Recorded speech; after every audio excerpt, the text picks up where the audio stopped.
students and my dear faculty members, today I will discuss about antibody diversity.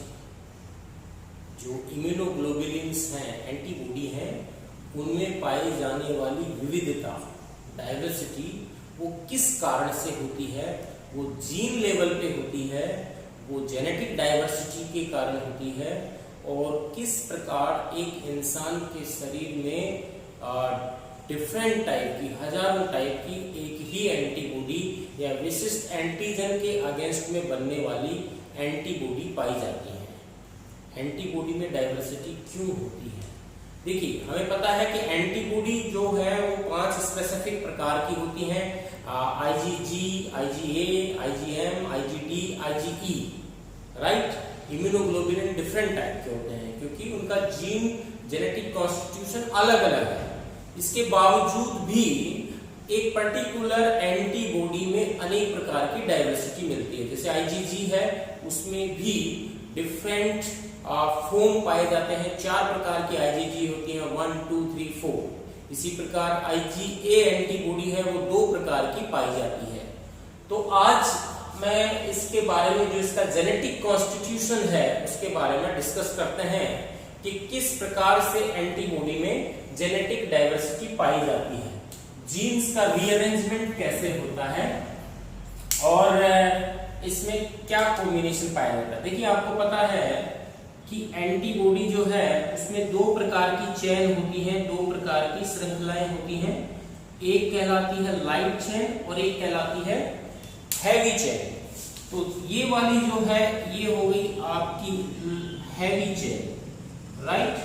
So this one is heavy chain, right. और ये जब medium में है तो हम इस पे माइनस चार्ज और ये वाला इधर प्लस चार्ज यू लिख देते हैं, राइट, क्योंकि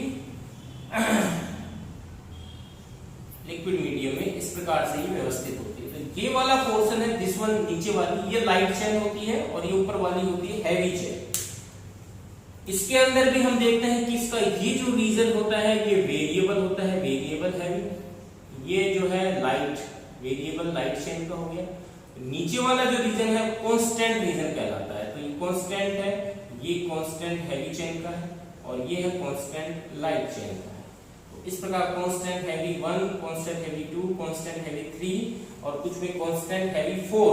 ये डिफरेंट रीजन कांस्टेंट रीजन के प्रोटीन में पाए जाते हैं, एंटीबॉडी में पाए जाते हैं। उसकी जीन स्ट्रक्चर कैसे होती है वो डिस्कस करते हैं। हैवी जो चेन है, जो भारी श्रृंखला है, उस भारी श्रृंखला में जो जर्म सेल्स होती हैं, जर्म सेल्स का जो डीएनए होता है, उसमें इस प्रकार जीन्स व्यवस्थित होती हैं। ये जीन पाई जाती हैं हैवी श्रृंखला में, क्रोमोसोम्स के ऊपर। इस प्रकार से एक पर्टिकुलर सीक्वेंस ये होता है। कैसे होता है? इसमें 4 प्रकार की जीन पाई जाती हैं। कौन कौन सी जीन पाई जाती हैं वो डिस्कस करते हैं। ये तो होगी कांस्टेंट रीजन की जीन, कांस्टेंट रीजन बनाती है जो एंटीबॉडी का। सो फर्स्ट ऑफ ऑल हम बात करते हैं, इधर होता है एक लीडर सीक्वेंस, जहां से शुरुआत होती है जीन के ट्रांसक्रिप्शन की। यानी ये 5' एंड है, यहाँ पे ये 5' एंड है लीडर, और ये 3' एंड होता है जीन का। तो इस सीक्वेंस में सबसे पहले होता है variable genes, VH। Variable genes जो हैं ये लगभग 1 से लेकर 90 तक, 90 डिफरेंट प्रकार की वेरिएबल जीन्स यहाँ पे व्यवस्थित होती हैं, और वो जीन्स आपस में कैसे भी रीअरेंज हो सकती हैं, राइट। तो वेरिएबल जीन होती हैं, यहाँ पे मैंने V1, V2 और ये VN लिख दिया। N का मतलब नंबर ऑफ, क्योंकि 19 जीन में नहीं बना सकता, इसलिए मैंने V1 से लेके VN लिख दिया। तो ये 90 वेरिएबल जीन्स होती हैं। इसके बाद में जीन आती हैं, वो आती हैं J जीन। J का मतलब जो जॉइंट बनाती हैं वो जॉइंट जीन। और इन जॉइंट और वेरिएबल के बीच में हैवी चेन में एक जीन और होती है जिसको बोलते हैं D gene, D segment, D में फॉर डाइवर्सिटी। यानी ये जीन का सेगमेंट है, ये और ज्यादा एंटीबॉडी में डाइवर्सिटी पैदा करता है। जो इसका CDR3 रीजन होता है वहां पे ये जीन पाई जाती हैं, जिसका नाम है D1, D2, D3, D4 ऐसे लेकर के ये 30 जीन होती है। 30 ये होती है डायवर्सिटी की जीन, हैवी जीन होती है 30। देखिए ये होती है 90 तक, ये होती है 30 जीन तक। फिर ये होती है 6 जीन जो कि जॉइनिंग जे जो है जॉइंट एंटीबॉडी का है वो बनाती हैं। तो ये J1 से लेके J6 तक, राइट। तो ये वाला जो रीजन है बेसिकली ये वाला, तो ये J वाला रीजन का पार्ट हो गया बेसिकली वेरिएबल के साथ साथ। तो वेरिएबल, डायवर्सिटी और J यानी रीजन, J के बाद में आता है आपकी कांस्टेंट जीन। तो बाकी का जो कांस्टेंट रीजन होता है वो कांस्टेंट जो जीन है वो अलग अलग प्रकार के इस प्रकार से व्यवस्थित होते हैं। जैसे ये एक पर्टिकुलर इनमें सीक्वेंस होता है, क्रम होता है। जैसे हमें पता है कि IgG होती है जिसके 4 फॉर्म होते हैं, G2, G3 और G4। IgA होती है A1, A2, फिर IgM, IgD और IgE। हमें पता है कि हैवी चेन जो होती है इनमें अलग अलग प्रकार की होती है, उसको हम नाम देते हैं। G को कहते हैं गामा, A को कहते हैं अल्फा चेन, M को कहते हैं म्यू चेन, D को कहते हैं डेल्टा चेन, E को एप्सिलॉन चेन, राइट। तो ये यहाँ पे सबसे पहले होती है म्यू जीन, यानी जो कि IgM की कांस्टेंट रीजन बनाती है।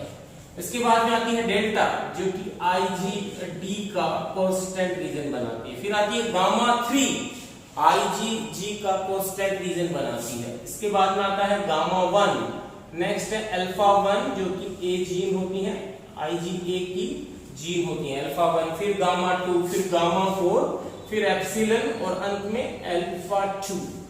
इसका मतलब कांस्टेंट जो जीन है वो इस क्रम में ही व्यवस्थित होती हैं। जिस जीन को जो जीन यदि इस रीजन से और सेल्स में आ जाती है, बी सेल्स में, तो उससे उसी प्रकार की एंटीबॉडी का प्रोडक्शन होता है। यदि म्यू जीन अटैच हो गई तो IgM का प्रोडक्शन होगा, यदि डेल्टा जीन अटैच हो गई इस वेरिएबल के साथ तो IgD का प्रोडक्शन होगा, यदि गामा अटैच हो गई तो IgG का होगा जो G3 होती है। तो ये जो श्रृंखला है ये कहलाती है हैवी चेन जीन श्रृंखला। नेक्स्ट है दो लाइट चेन। लाइट चेन जो होती है वो 2 टाइप की होती हैं, one is known as kappa chain and second is lambda chain.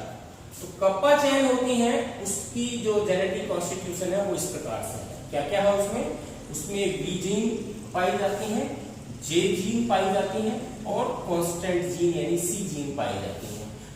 D gene यानी जो डायवर्सिटी है वो हैवी चेन में नहीं पाई जाती है। यहाँ पे B जीन है वो 1 से लेकर 80 तक होती है, 1 to 80। इसके बाद में जो J होती हैं 5 होती हैं, J1 to J5, और उसके बाद में एक ही कांस्टेंट जीन होती है जो कप्पा जीन कहलाती है C के, और ये कांस्टेंट श्रृंखला बनाती है।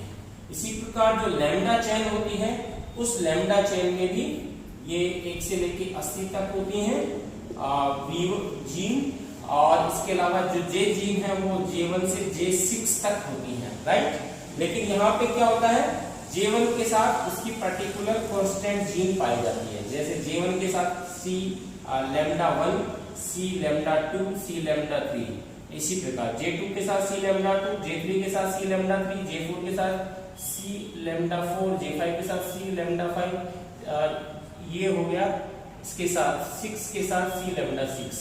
तो ये इस प्रकार अल्टरनेटिव क्रम में पहले J जीन उसके बाद में लैम्डा जीन कांस्टेंट जीन। तो ये इससे जो लाइट चेन की जो लैम्डा चेन होती है, लैम्डा श्रृंखला होती है, उनमें इस प्रकार से व्यवस्थित होती हैं। तो जैसे श्रृंखला बनानी होती है, इनमें से कोई एक जो जीन सेगमेंट है वो ट्रांसक्राइब होगा, मान लीजिए B2 हुआ, उसके बाद में इनमें से कोई एक ट्रांसक्राइब होता है, जैसे मान लीजिए J3 है वो J3 हो गया, और उसके बाद में C जो है ट्रांसक्राइब होके C कप्पा जो है वो जीन इसके साथ अटैच हो जाती हैं और अटैच होकर के ये एक जो है कप्पा ट्रांसक्रिप्ट का फॉर्मेशन करती है, उससे जो प्रोटीन बनेगी ट्रांसलेशन के बाद में वो कहलाएगी कप्पा चेन। इसी प्रकार इनमें से भी जीन रीअरेंजमेंट के दौरान इनमें से कोई एक सेगमेंट, यानी ये अटैच होते हैं जनरली, तो J1 के साथ C लैम्डा 1 ये, या J2 के साथ C लैम्डा 2 ये, तो इनमें से कोई एक सेगमेंट आके अटैच होता है और अटैच होने के बाद में ये कप्पा लैम्डा श्रृंखला का फॉर्मेशन हो जाता है। तो ये इस प्रकार से बेसिकली लाइट चेन पाई जाती है। तो ये थी इसकी बेसिक जीन संरचना जो कि इम्यूनोग्लोबुलिन के लिए जिम्मेदार होती है। तो देखते हैं हम जो लैम्डा हैवी चेन है वो किस प्रकार से अरेंज होती है, नेक्स्ट वीडियो में देखते हैं।